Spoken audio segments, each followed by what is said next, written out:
বিদেশ থেকে ভিক্ষা করে আমাকে আনতে হয়, আর এই চোরের দল আমার দুঃখী মানুষের সর্বনাশ করে বা লুটতরাজ করে খায়।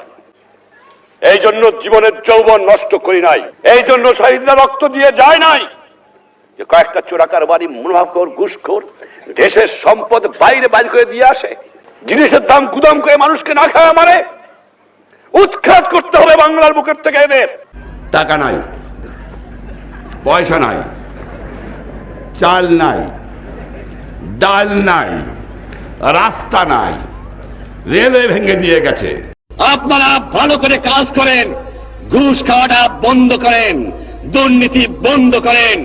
দেশে অন্ধ অন্ধ দুর্নীতি ভরে গেছে। আমি আশ্চর্য হয়ে যাই, যাও ভিক্ষা করে আনি, তাও চাটার গুষ্টি চাইতে খেয়ে ফেলায় দেয়, আমার গরিব পায় না।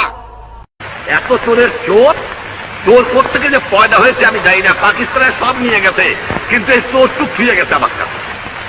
এই চোর নিয়ে গেলে আমি বাঁচতাম, কিন্তু দালাল গেছে, কিন্তু চোর গেলে বাঁচা যাবে।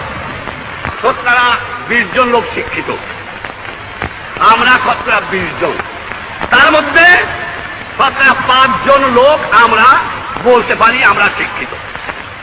আজকে একটা কথা প্রশ্ন আমার, এই যে দুর্নীতির কথা বললাম, আমার কৃষক দুর্নীতিবাজ না, আমার শ্রমিক না, তা কে?